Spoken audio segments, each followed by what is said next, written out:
The CEO of the business that produced Chat thinks artificial intelligence technology will fundamentally alter society.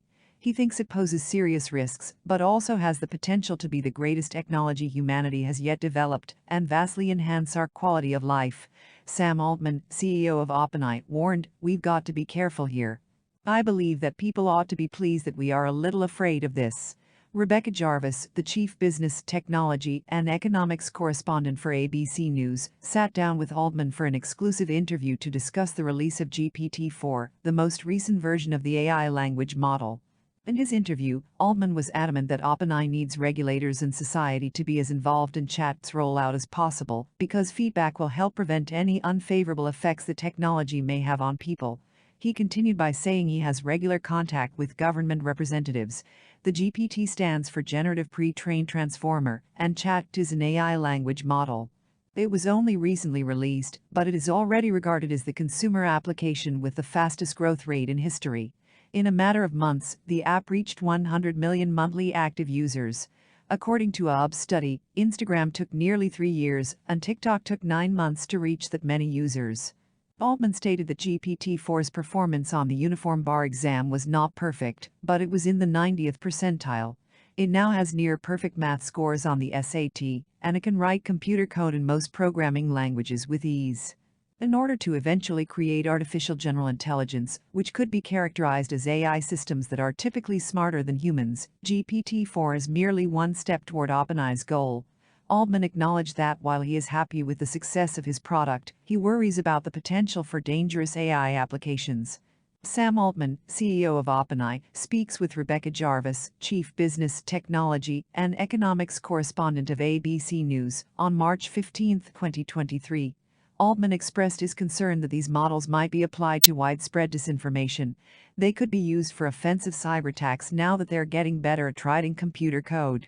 Altman does not share a common sci-fi phobia: autonomous AI models that plan to take over the world and make decisions without the need for humans. It is waiting for input, according to Altman. This is a device that is largely under human control. But he admitted that he worries about the humans who might be in charge. There will be others who disregard some of the safety restrictions that we impose, he continued. I believe society has a finite amount of time to determine how to respond to, regulate, and handle that. On the first day of school in 2017, President Vladimir Putin is cited as saying to Russian students that whoever wins the AI race will probably rule the world.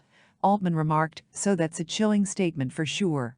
What I hope, instead, is that we gradually create more and more potent systems that we can all use in various ways to integrate it into our daily lives, economies, and other areas." OpenAI claims that GPT-4 has significantly improved over the previous iteration, including the ability to accept images as input. Demonstrations depict GPT-4 describing what is in someone's refrigerator, figuring out puzzles, and even explaining the significance of an internet meme. Currently, this feature is only available to a select few users, including a group of blind users who are taking part in beta testing. But according to Altman, misinformation is a recurring problem with AI language models like Chat. The software may provide users with false information. What we refer to as the hallucinations problem is the area in which Altman tries to warn people the most. The model will assert things with assurance as though they were entirely false facts. According to OpenAI, the model has this problem in part because it relies on deductive reasoning rather than memorization. The ability to reason more clearly emerged as one of the biggest changes between GPT 3.5 and GPT-4, according to Mira Murati, Chief Technology Officer of OpenAI, who spoke with ABC News. The objective, according to Murati, is to anticipate the following word. Through this, language comprehension is demonstrated. We want these models to perceive and comprehend the world more similarly to ourselves. The models we develop should be viewed as reasoning engines, not fact databases, according to Altman. Although they can serve as a fact database, that isn't really what makes them unique or what we want them to do. To eventually be able to use the internet and its own deductive reasoning to distinguish between fact and fiction, Altman and his team hope that the model will become this reasoning engine over time, he said. According to OpenAI, GPT-4 has a 40% higher likelihood than GPT-3 of producing accurate results. Altman advises users to double-check the program's outcomes, but cautions against using the system as your primary source of accurate information. Preventing bad actors with precautions. Concerns have also been raised about the type of information that Chat and other AI language models contain. Consider whether Chat could instruct a user on how to make a bomb. According to Altman, the safety precautions built into Chat make the answer no. The fact that we won't be the only ones developing this technology is something Altman expressed concern about. There will be others who disregard some of the safety restrictions that we impose. According to Altman, there are a few solutions and safeguards to all of these potential risks with AI. One of them is to let society experiment with Chat while the stakes are low and learn from how users interact with it.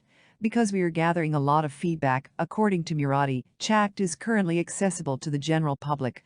Murati claims that as more people test OpenAI's applications, it gets simpler to determine which areas require security measures. What are people using them for, as well as what are the problems, drawbacks, and being able to intervene and improve the technology, asks Murati. The public should have the opportunity to engage with all Chat iterations, according to Altman.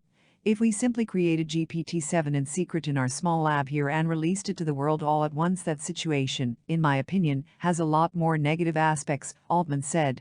People need time to update, react, adjust, and understand where the drawbacks are and what the potential mitigations are. Altman stated that a group of policymakers at OpenAI decide what data is entered into Chat and what Chat is permitted to share with users in terms of content that is unlawful or morally repugnant. In order to address these problems and release something that we believe is secure and beneficial, Altman continued, we are speaking with various policy and safety experts and getting audits of the system. Again, we won't get it right the first time, but it's crucial to discover the edges now, when the stakes are low, in order to learn the lessons. The loss of jobs is one of the worries about the destructive capabilities of this technology. In the near future, this will probably replace some jobs, according to Altman, who is concerned about how quickly that could happen.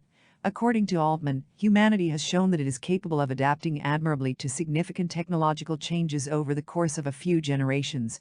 However, if this occurs in a single digit, However, he advises people to consider Chat more as a tool, rather than a replacement.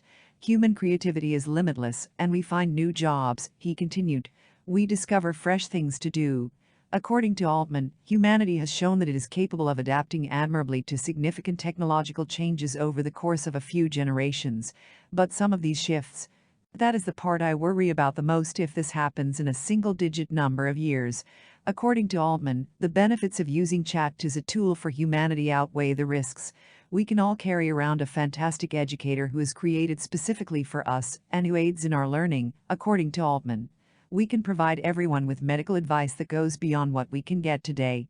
As a result of some students using Chat to cheat on assignments, it has generated controversy in the educational community. Teachers are divided over whether this can be seen as an extension of themselves or whether it saps students' desire to learn on their own. Altman stated that although education will need to change, it has done so before thanks to technology, and that students will be able to have a teacher outside of the classroom. The ability to offer excellent individual learning for each student is one of the ones that I'm most excited about. Altman and his team want users to imagine Chat as a co-pilot in any field, someone who could assist you in writing complicated computer code or solving problems. We can have a much higher standard of living, and that is possible for every profession, according to Altman. The promise is that we can also have new things that are beyond our current capacity to imagine.